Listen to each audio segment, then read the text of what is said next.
Hello everyone, good morning. I hope you had a lovely day yesterday. We're joining you again from our home in the New Forest in the south of the UK.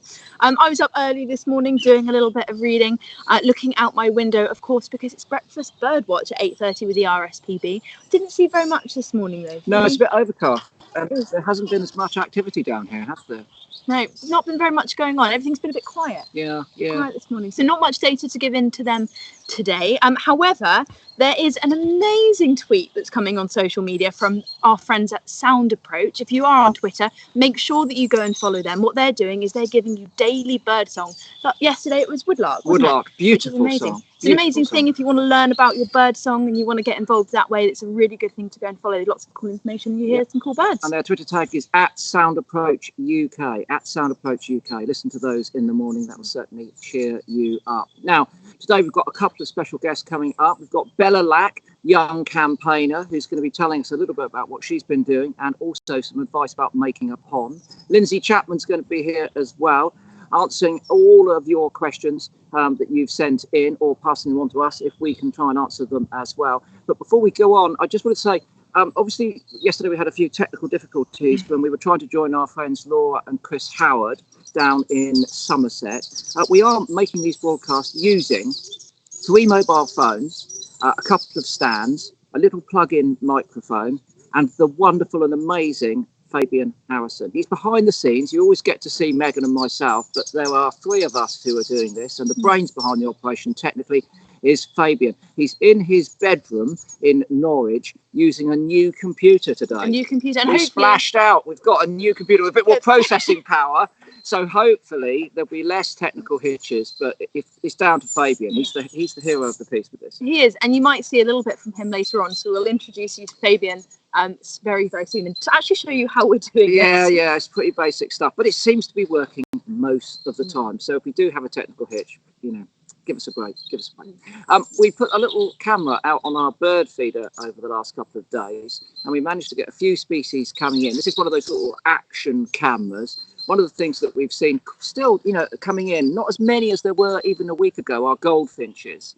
Now, the goldfinches at this time of year will split up from their wintering flocks. We're still seeing them coming in multiples, not in pairs, so they're definitely still in those little sub-flocks. But they'll be moving off now pretty quickly to start breeding, and they will disperse. 1 or 2 might continue to come into the feeder if they're breeding close by, but they switch to feeding their young insects, as all of the birds do. So continue to feed your birds, but don't expect as much activity at this time of year. What we were really trying to get was some video footage of this guy, the great spot woodpecker. And he was very, very, very flighty, and it didn't help because I was set the task of recording this great spot woodpecker, and Chris decided at that point in time that it was a good time to go outside and wash the car. Yeah, it's a treat. It's a treat. I don't normally get time to sort of wash the car, just sort of waft a hose over it to get rid of the dust and most of the mud.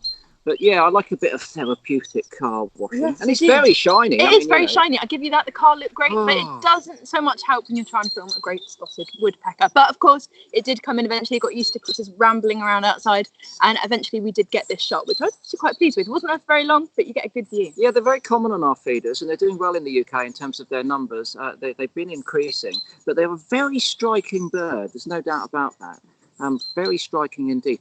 Actually, it can be quite striking to other young birds in the nest later in the year, when they will break into nest boxes and remove things like blue tits and great tits if you don't have a fortified box. But what we really wanted to get, and we've only got a short clip of it, is this.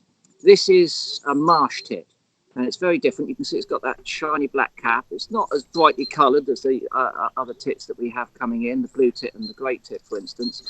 Now, we've only got about 11 seconds of it. I'm not sure whether we can run that again so you can get a second view of it. It's very much a woodland bird, like sort of wet woodlands, really. And it has a very characteristic call, which is pichu, pichu, pichu.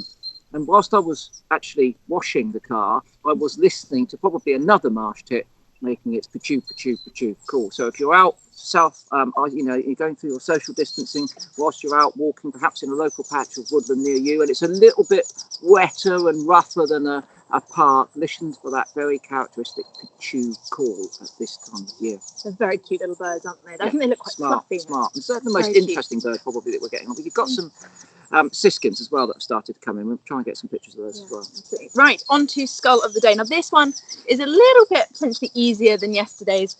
Have a look at this. So look at that shape of that bill. It is a formidable predator, this bird. Have a look at the top of the skull, the shape round there.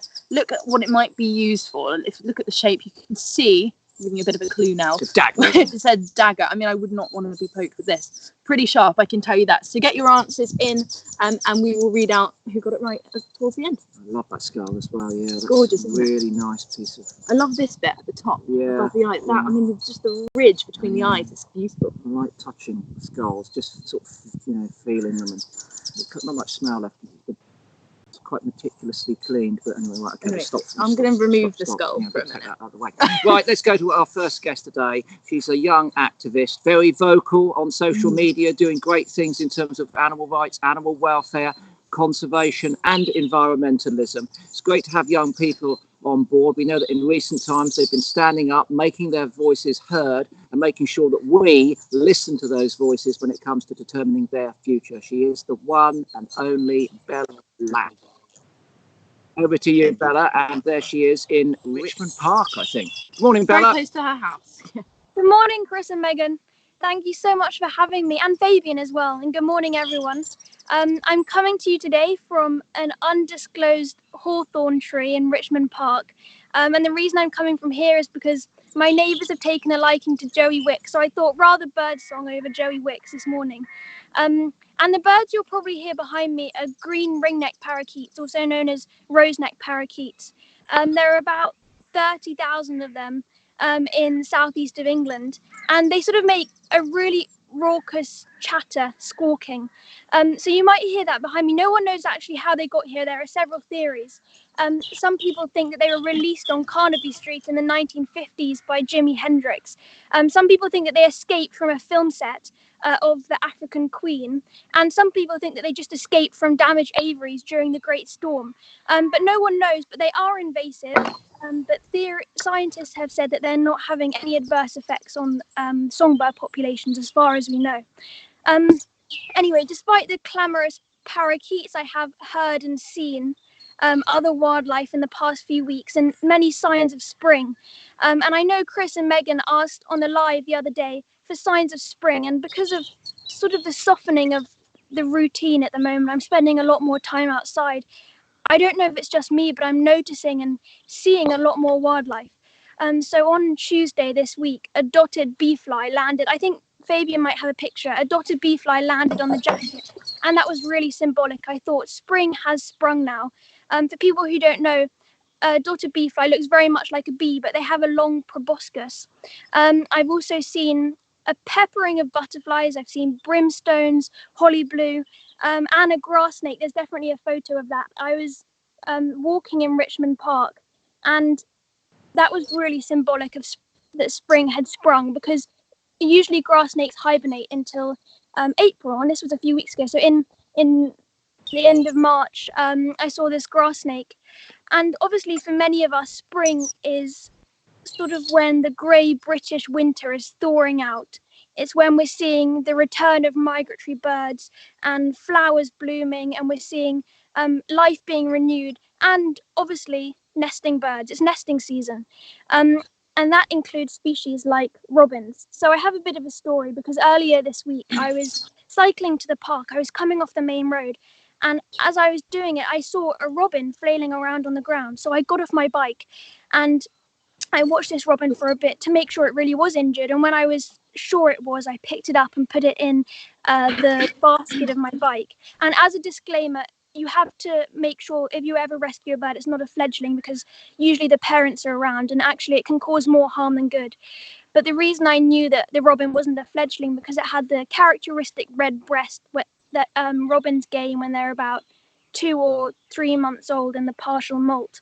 So anyway, I put this robin in the basket of my bike, and I was calling my mum to come and pick us up because I didn't want to cycle home, but no one was answering. So I cycled along the road. Well, I rolled really home. I rolled along the road, getting many angry looks from cars.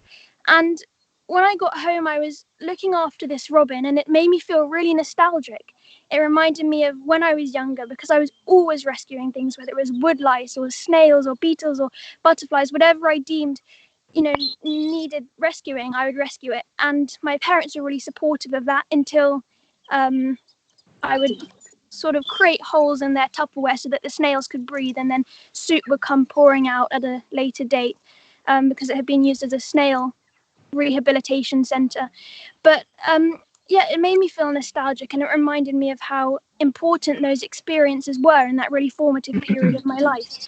And I know that I wouldn't have the respect and reverence for nature that I do now if I hadn't had those experiences. So it was really quite unsettling, because I heard the statistic that this is the one downer, but everything else is going to be an uphill from here. I heard a statistic that 3/4 of young people spend less time outside than prison inmates. And we know how important it is that young people are outside if they're going to have that love and reverence for nature, which is necessary, and will be increasingly necessary in the coming few decades. And I think that the reason young people spend so little time outside is because, well, psychologists know they emulate the behavior of adults. And when older people, when guardians and parents show sort of repulsion at mud or worms or snails, and obviously young people are going to emulate that. So what your role is as a parent or a guardian or anyone with young people in your life is to make it so exciting. And for example, when you see a worm, this isn't just a wriggly worm which you should be repulsed by. Worms are a global underground army of hermaphrodites who turn dead plants into fertile, nutrient-rich soil. And these aren't just bees. It's a hierarchical colony of petulant queens and hard-working drones who sacrifice their lives for their queens. And these slugs, they're boneless, skin-breathing mollusks with 27,000 teeth. And there are these really fascinating microcosms in our garden, and they have these really fascinating stories. And so your job is to engage with these microcosms and to show the awe and wonder which they do provide, and to be excited by them. And obviously, at this time, more than anything, we all need the joy and the wonder that nature brings.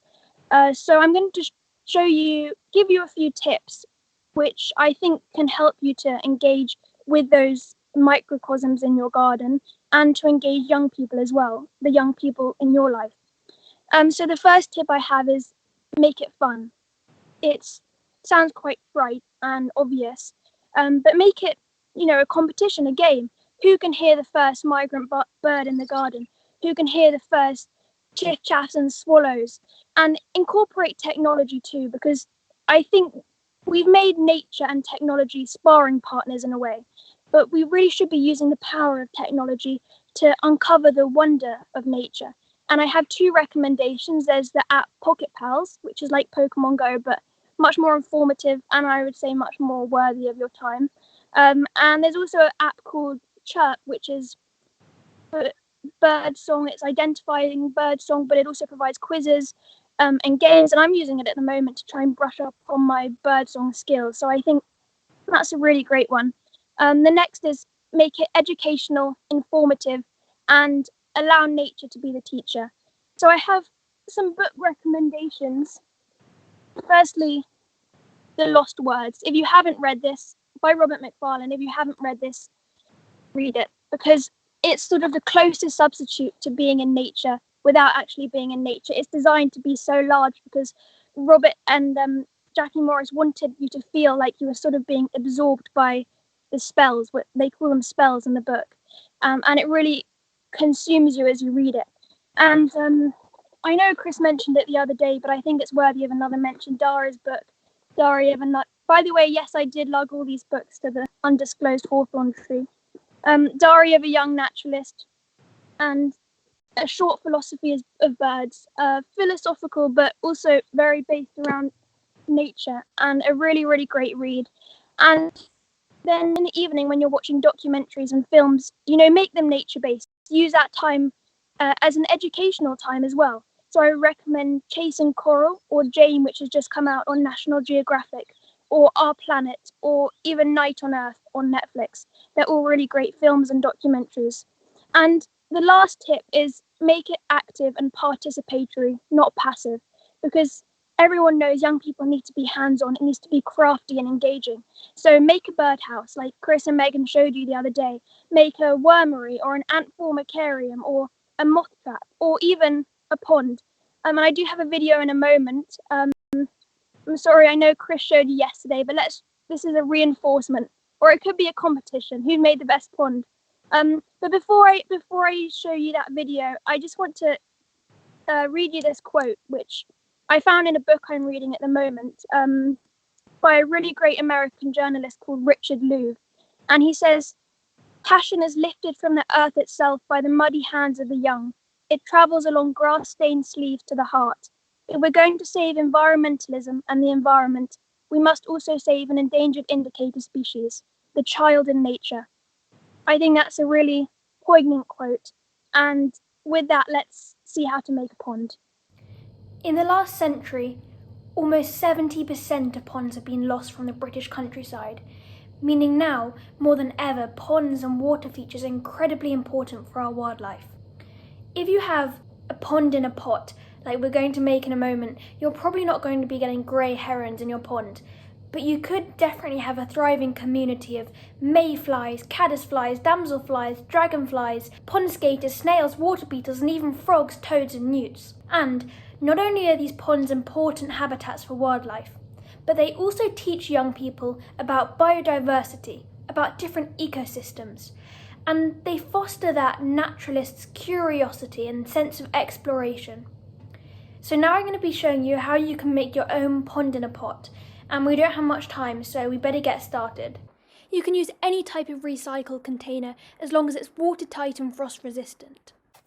Then add a layer of either aquarium soil, gravel or sand.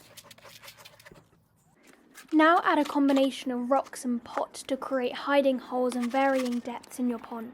Then add some aquatic plants. Submerged oxygenating plants like water moss, water violets and curl pondweeds use up mineral salts and add oxygen to keep the water fresh. Now add either rainwater or tap water which has been left to neutralise for a few days. For your pot pond, pick a location which receives half a day of sunshine. Too much will make the water too hot for wildlife, but not enough will mean the aquatic plants can't grow. And if you can, dig a hole so that you can sink the pond into the ground for easier access. You can see it's not perfect, but if it brings a little bit of wildlife to your garden and joy to your isolation, then why not?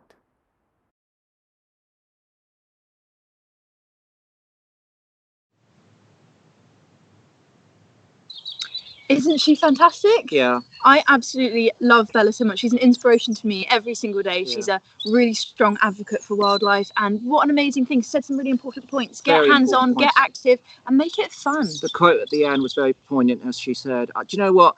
I love it. I absolutely love it. The highlight probably of my job is it being difficult to follow a young person. Bella is so eloquent and so wise before her years. We normally, seek age for wisdom. We go to the old for wisdom, but it's so cutting, so sharp, and so important when young people display that wisdom with absolute clarity. And that's what Bella does. She's a master of that. So Bella, thanks so much for coming on. Yes, thank you very much, Bella. We thought that we would show you, we did a few garden flowers that, in the garden that had come from woodland, celandine, wood anemone, primrose, etc. But they're not the only things blooming at this time of year. Look at this. This is Willow Catkins. And these Willow Catkins, when you get a whole willow tree, look absolutely beautiful. They add a splash of subtle yellow to the hedgerow or to the pond side at this time of year. The catkins come out before the leaves. You can see there are no leaves on here. These are therefore essentially the flowers of the willow tree, and they are willows dioecious, which means that the male and the female flowers are on different trees. They come in two forms. This one is the staminate form. So if it's got stamens, then it means it's the male tree. And you can see here that some of these, if you look closely there, are covered in pollen. Now, they do produce nectar. things that go for the nectar. You'll see bees buzzing around these, but also blue tits. Blue tits are attracted to the nectar that they can get from willow trees, and it's potentially available. So there is a potential, therefore, that they might be pollinators. Although I've got to say that most of the pollination that's done with the willow is done by the wind. So these male plants, there are about 400 species of willow in northern Europe, will produce the pollen. Good gust of wind blows across to the female plant where it pollinates it, and later on the seeds appear, and they're covered in fluffy pathos. We call it pathos, and they're designed to therefore catch the wind again, just like the pollen, and blow from place to place. But it is a very charming thing, the willow, when it comes out in its sort of blossom. Really, these are the flowers there. It's fantastic, isn't it? It's like a pollen firework. Yeah, they're very, very, very. It is. And when I tell you what, photographically, when you get this early morning sun behind these all backlit, they glow and they make a great photographic subject. Particularly, of course, if you've got a blue tit sat in amongst them, trying to find some of that nectar. Do you think we could lure one in with a peanut? Well, we could talk a bit about photography. We've reached out to a few photographers. We've yet to get them on, but we hope that we can get them to be giving you some top tips on how to photograph the birds in your back garden. Okay. Great. Well, on to another plant. This is a horse chestnut. Very, very distinctive. The horse chestnut starts producing these buds throughout the winter, but they develop and they swell up in early springtime. And what's really characteristic about the horse chestnut, you touch a bud, you'll find that it's very sticky. If I've got it on my fingers, it's very, very sticky. Now, the reason behind this is because when these buds are developing, they are incredibly vulnerable. We know that those waxy cuticles that we see in more mature developed leaves and buds haven't quite developed yet. So what they're doing is they're protecting the buds from any insects that might come and want to predate these nutrient-rich buds. Munch them up. Might want to munch them up, things like caterpillars and things that might be getting ready to kind of come out and eat. So what do you think the stickiness is then? Is that to sort of, what is the stickiness? But I mean, I can see the bracts protecting them, obviously, and as you say, all of the soft leaves are being are safe down very inside protected. here. But I wonder the stickiness, the sugariness. It's a glucose Is thing, it? isn't it? I believe so. Well, I'll tell you what. Okay, I know you won't do this, but I will. I know you can touch it, but I was going I to just touch wondered it, if it was actually. it. I know. Oh, stop licking the Okay, I just wondered if it was sweet. That's all. Is it? No, it's not. No.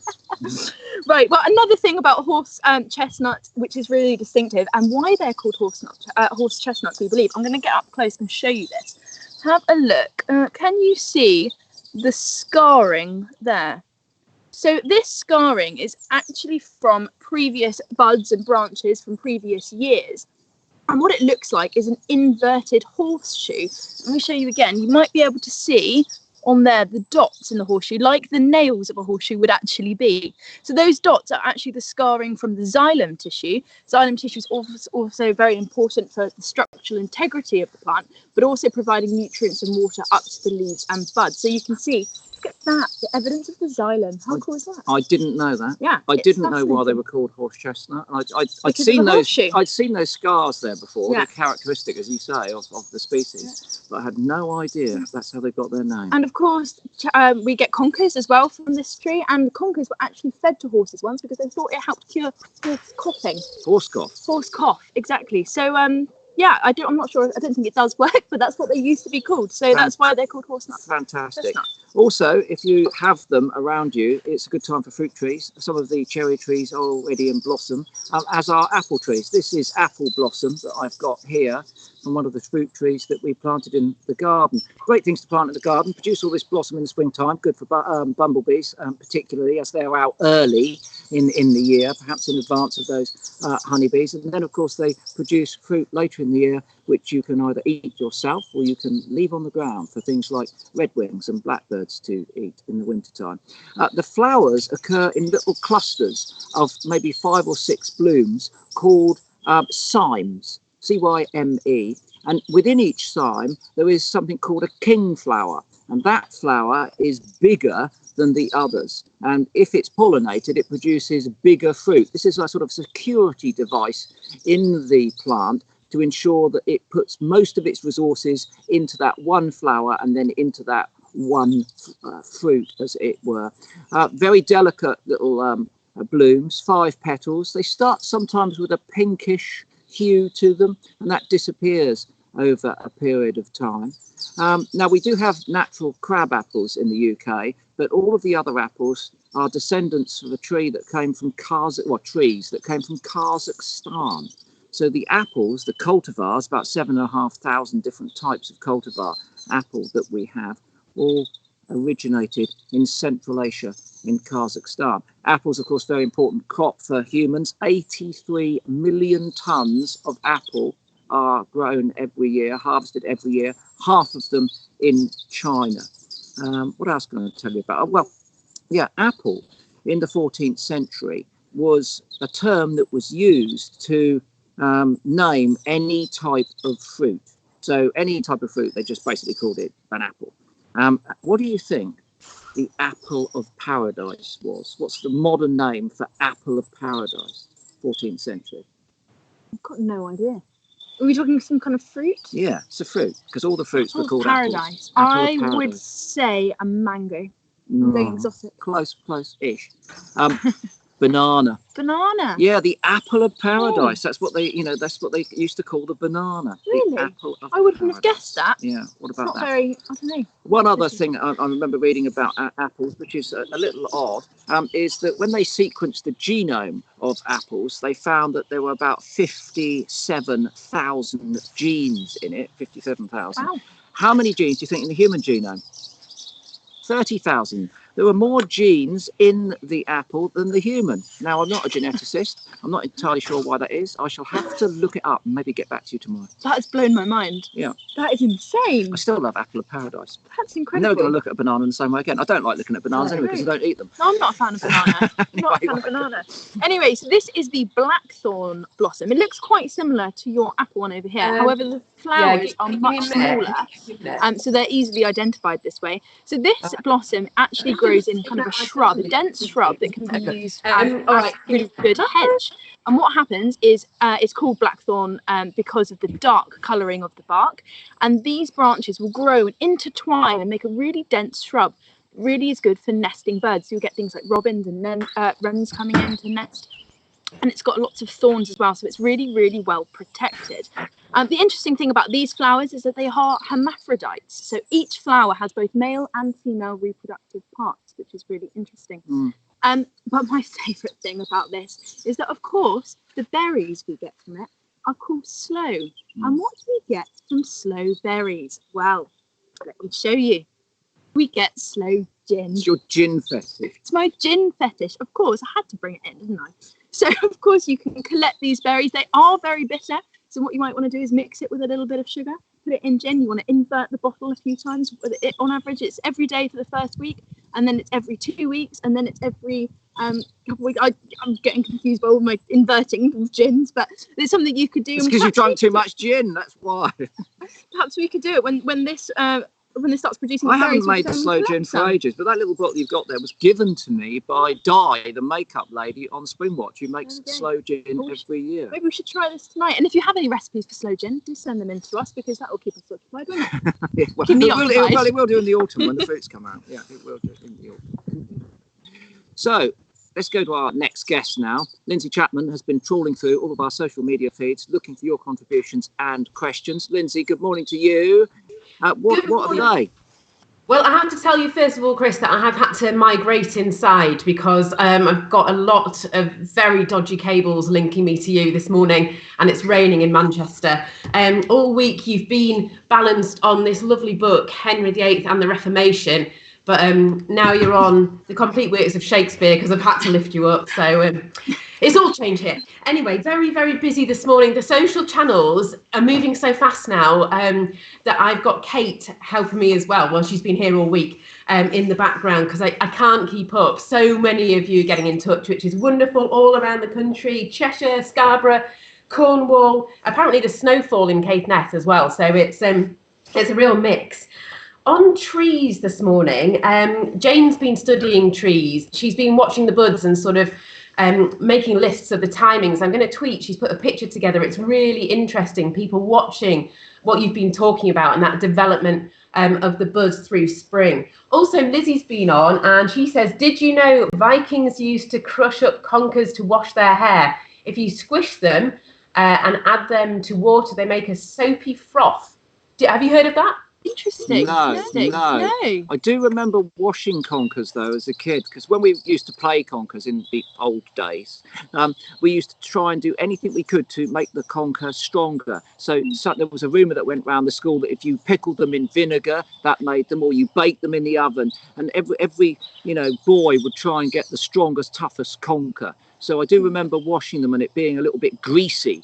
Yeah, not something I'd wash my hair with, I don't think. Yeah, well, it's quite an interesting thing to do. And conkers, I mean, I used to collect them. I never used to play it, but I used to collect them. Did you know that the first conker game in the UK was on the Isle of Wight in 1848?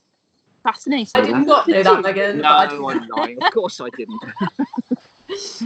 Well, there you go. One for you to try, Chris and Megan. Just crush up some conchas and wash your hair with it. You've got long hair. Quick shout out to Renee Russell, who has literally just tweeted in this morning, watching from New York City. So you're global. No. That's very cool indeed. Many people saying thank you to Bella. So eloquent. Really enjoying her top tips as well. People want to see Fabian. It's not enough to shout out to him. They want to see him. So maybe at some point you'll get to do that. And Caroline, happy birthday to you. You've got in touch as well. Let's get on to some questions, though. We've had loads come in, so I'll try and rattle through a few. The first one is from Hugo, who is 10 years old. Hello, Hugo. And he wants to know about tawny owls. Now, they are our most widespread owl in the UK, but they're nocturnal. So although they're very widespread, I haven't really seen very many of them. I see barn owls more often. But he wants to know, are tawny owls the only ones that hoot because he's got a noisy owl in his garden? Noisy owl in the garden. Hugo, probably my friend Hugo from Somerset, fantastic young man, sent me a brilliant drawing of a blue whale on one occasion. Lovely. Hugo, all of our owls are vocal because they're nocturnal birds. And they're not terribly flamboyant in their plumage. They don't use their plumage to display, so they have to use their voice to communicate with one another at night.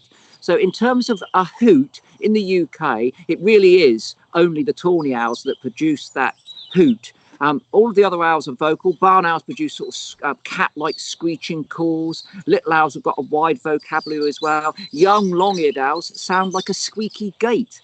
And there are one or two European eagle owls that are breeding in the UK, and they have a very, very deep ooh-hoo, ooh-hoo call, which travels over great distances. But the hooter is the tawny owl. Very loud, very distinctive. It's one that we're all probably very familiar with, and that, of course, will be the tawny. Yeah.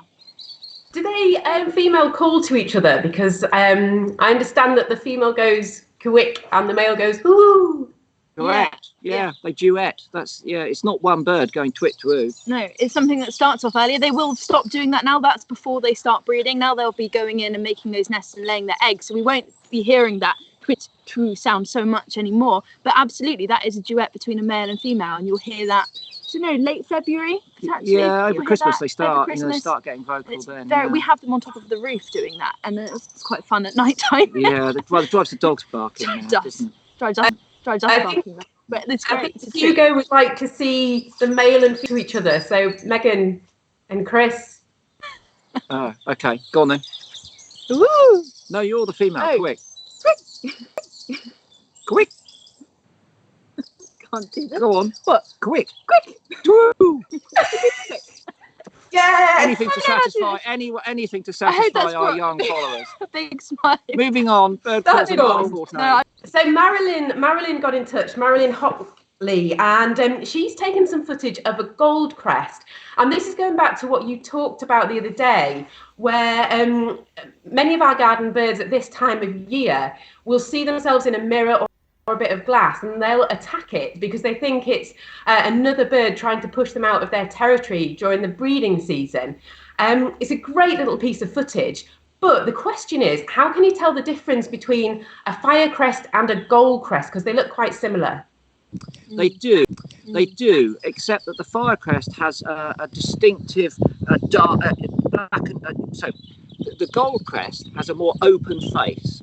The firecrest has black stripes above its eyes, which are very distinctive. And when you see the gold crest, yes, they've got those same flamboyant orange and yellow crests, but the gold crest has got these black and white markings on the face. So they do look very different. When you see a firecrest, if you're used to looking at gold crest, it will immediately jump out at you, and there won't be any confusion. They're much more strikingly marked on the head. Well, thank you. Megan, on ponds, Angela Taylor's been in touch with the Self-Isolating Bird Club. Brilliant bit of footage, says she absolutely loves her small pond. If you do put a little pond into your garden, and again, Kate says we love our pond bucket, what kind of things can you expect to see? You can find lots of different things. So amphibians will start potentially coming up, particularly if the pond starts maturing a little bit. So you might get things like common toad. You might get some frogs in there as well. And of course, if you're lucky, you might get some frog spawn. That's something you can do if you can get out to your local green space and there happens to be a pond there. Have a look out for some frog spawn. Take a bit of that pond water. You could take a little bit of frog spawn with you if you wanted to encourage that life in your own pond at home. And you could bring it in and put it into your pond. But lots of invertebrates will then come. Birds will come down. They'll be washing their feathers. So keep a good eye on that, and you'll get lots only within the space of just a few days as well. Fab, thank you. We're going to keep rattling on. Many of you asked this question on Wednesday when Yolo was on. Brilliant section about the small bird's nest that he's seen around his area. But there was a picture of some blue eggs, and people want to know that they're the I think it was the song thrush, wasn't it? The eggs of the song thrush. People want to know why they're that pale blue with those specks. Why are they that colour? Well, that's a tricky question. Birds have have reasons why their eggs are coloured. So hole nesting species, where the eggs are hidden from any potential predators because they're in a hole, invariably are white. So things like owl eggs, kingfisher eggs, swift eggs, all of those sorts of things are just plain white. And then when you think about other hole nesting species, such as blue tits and great tits, they are white, have a white base, but tiny little red spots on. We think that they're white basically so that when the adult birds go into the dark hole, they can see them and not tread on them and damage them. And they certainly don't need to be camouflaged.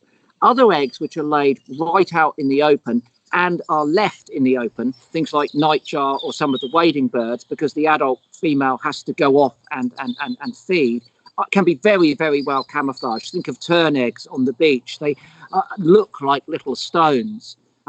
Eggs which are put in nests and therefore are incubated by both the male and the female, things like song thrush, like dunnock, to a great extent like blackbird, although they have red markings on top of them. They don't have to be camouflaged. They just have to be distinct so that they are typical of that species. So they excuse me, they don't need to be white because these birds are principally diurnal. They're swapping over their incubation duties during the daytime, so not worried about not being able to see the eggs and tread on them. But we also see other hole nesting species like starling, and they have a pale blue egg. So there's a mix. I think when we look at these sorts of things, we must also realise that we're looking at them in a snapshot of time, which is now. And it may well have been that the starlings might have been nesting in the open and not in holes thousands of years ago, hundreds of thousands of years ago. Evolution is constantly in action. So sometimes interpreting precisely why there's a reason for a natural phenomena is difficult because we're only able to look at it now and not see what has happened or what might be going to happen in the future. But we were thinking actually of doing a piece about egg pigmentation and how the pigments are put on there and why they're put on there on Spring Watch later this year. We ought to say at this point that we are in constant discussions at the moment about how we are going to be making Spring Watch. We're determined to put programmes on air this spring in about 5 or 6 weeks' time, and we're just figuring out the methodology for us to be able to do that in a safe way, but in a way which can serve you up the usual Spring Watch top quality nature for that.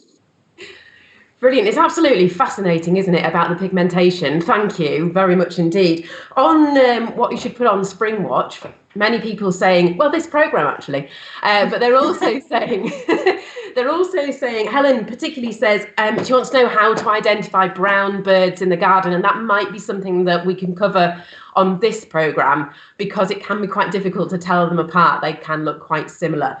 Just two more questions. One from Elsa, who's just got in touch right now on Facebook to say, many places aren't open at the moment because of the lockdown. So if you are building a pond, but you can't get any aquatic plants, what can you do about that? Well, as Megan said, translocation is sometimes controversial. Yeah. You know, when people talk about going to the local pond, moving frog spawn. I mean, what we like to say is if you are going to do that, go to a local pond. Don't go to one on the other side of the country because you will be mixing up the genetics of these species. But if you're prudent, and you know, I would always say that if you have a pond which has plenty of a particular species in it, maybe pondweed or those aquatic plants that you're talking about, if you remove just a small amount of it and you culture it yourself, then particularly during these times when you can't go shopping, then that would be acceptable. I mean, it just comes down to common sense. Don't take out all of one species if there's only one patch of it in your pond. Make sure that not everyone else is doing it, because otherwise that would be disastrous too. Look, we live in a mixed up world. You know, we've moved plants from all over the world. We've moved animals from all over the world. You know, we've got a very different world here. It's not a natural utopia. It's a manscape, and parts of it can be very beautiful. If you're going to mix up in that manscape, you're going to move things yourself. Just do it with common sense. That would be my mission. I know we'll get criticism for that. People will say don't move things from one place to another, but frankly, I can't be a hypocrite. I've always collected tadpoles out of ponds, put them in jam jars, put them on the table, watched them. We've watched them metamorphose. That little miracle of nature is worth it because it can instigate a lifelong interest, particularly in young people. Just be sensible about what you're doing. That's and all. Keep it sustainable. Yeah. And it's important. Brilliant. I'm glad you cleared that up because a number of people have, so thank you very much. Quick picture. I know you love a graph. So Lily Jenkins sent this picture in. This is a cracking graph. Look at that. Well, we can't see it, Lindsay. You'll have to describe it. Yeah, you've seen it. It's the young boy holding up an Yes, we've seen that's a bar chart. Yes, it's not a bar graph. chart. It's you know what? Oh, sorry, a bar chart. A bar chart. It's a bar chart that That's your bar charts. Absolutely, it's a brilliant piece of work. I think you got sent that piece of card from school to do something on it, and you decided, and the young boy decided to do a bar chart. It's fantastic. We work. love the graphical, statistical representation of data. It's important. It transfers knowledge through visual form into something that we can understand. That's a fantastic piece of work. I'd give that 10 out of 10 from homeschooling. Do you know how hard it is to get a 10 out of 10 out of this guy? I know. I've never got a 10 out of 10 in my life. Oh. That is the highest compliment you could ever receive. I never got a 10 out of 10 on Unsprung either. It's really difficult. So incredible work. Thank you so much for all your questions. There are many more coming in and I'll keep collating them. I'm Lindsey_Chapman on Twitter, so do send them in. I can't get through them all. The final one is from Dawn Smith this morning, who says, my blue tits have to wriggle to get into the nest box. Should I take a chance and make the hole bigger? And I would say at this time of year, no. What do you think? No, it's too late. That's a job for next autumn. If they are able to squeeze in, one would hope that the fledglings are not too fat to be unable to squeeze out. Otherwise, you'll have to open the lid. But no, if they're already in there and they're making a nest now, you will disturb them by drilling that hole. Making it any larger. So yeah, let's fingers crossed that they don't put on so much weight, those little fledglings, so they can't get out through the hole.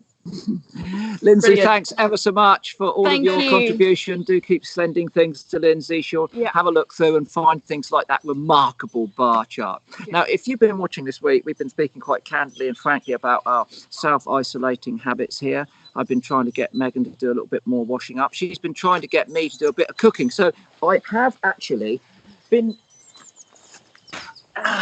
look at what you I've been going through my extensive library here. Yeah, my extensive library. Have you ever opened these books before? Yeah, these are cookery books. Yeah, look on top here, Viva cookbook for vegans. Lots of really good recipes in there. Have you looked inside? Yeah. Anyway, listen. I've been through all of those cookbooks, and I've come tonight I only can dread. Oh no. All we need is a kettle. No washing up. Well, 2 forks. What about that? I mean, considering, all the effort that I put in, I would have hoped for a little bit more than that. Never I mean, that's basically like a wicked, dry, oh no.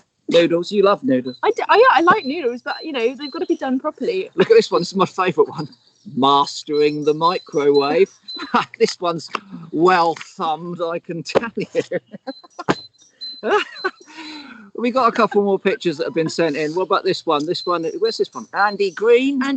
So this was sent into actually the We Support Chris Packham Facebook group that I found earlier.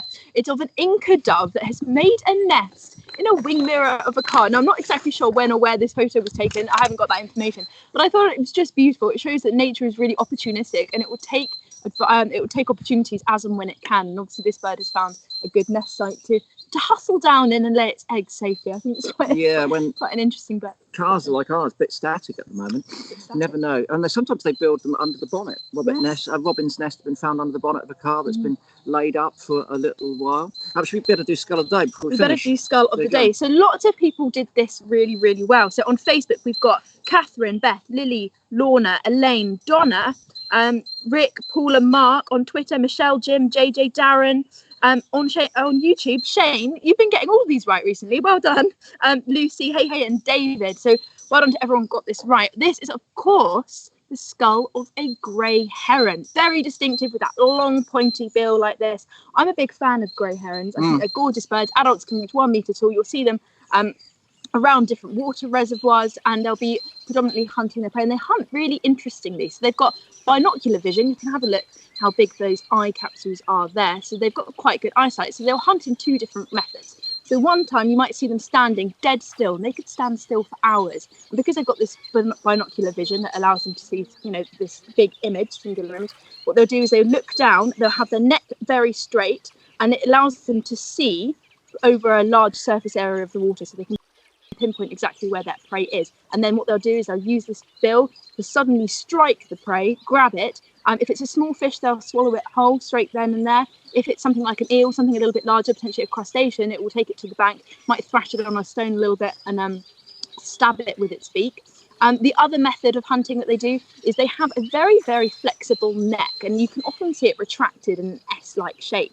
And what they'll do is they will move very slowly through the water, not to make many ripples, and they will locate their prey. And what they'll do then is they'll use that circular neck to really jab, to really get that power into the beak to catch their prey, and they'll do the same thing again, swallow it whole if it's small enough, or they'll take it to the bank. But really interestingly with herons, unfortunately not the grey heron. I was wondering if you knew why they don't do this. Yeah, go on. As far as we know, anyway, herons actually can bait their own prey. Oh, yes. So what they do is you'll see them get little sticks, and they'll get pieces of bread from humans, we've seen them do as well, and they'll lay it onto the surface of the water. It has to be obviously something that floats. It will attract the fish up, which then they can steal. So I mean, that's a kind of a tool use, which is something really unusual in birds. In fact, this, other than herons, it's only been seen in 5 species of birds. So let me get this right. So with black kites do it, pied kingfishers do it, lesser black gull, herring gull, and some bitterns do it. But those are the only 5 known to do it other than heron. I've seen other than grey heron. There was a little green heron, and it turned up in the Lost Garden of Heligan,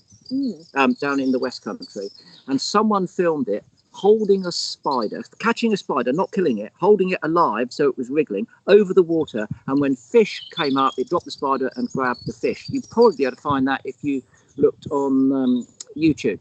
Amazing. Little green heron in green-backed heron. Sorry, they've changed the name. Green-backed heron. Got to get the name right now. They keep changing the names of things. Green-backed heron, Lost Gardens of Heligan, some years ago. Fantastic. Okay, we better wrap things up.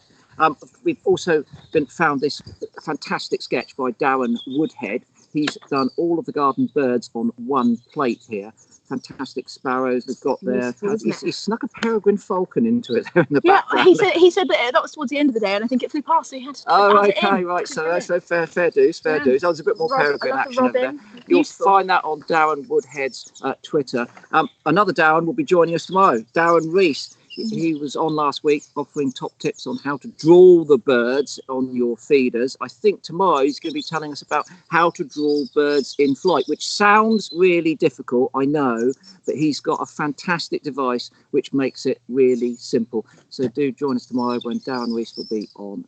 Until then, I'm looking forward to noodles tonight. I'm looking forward to noodles. So with that, I think we may be going to a poodle clip. A poodle clip? A poodle clip. Well, you know, I mean, you don't mean a clip, but like clipping the food. Well, we might actually have to at some point, because obviously the groomers, I mean, that's going to be a test, isn't it? Oh, They're not going to like that. We'd have to cut the poodles. We might have to cut the poodles. Goodness me. Ooh, it's gonna end I'll in practice on disaster. you first.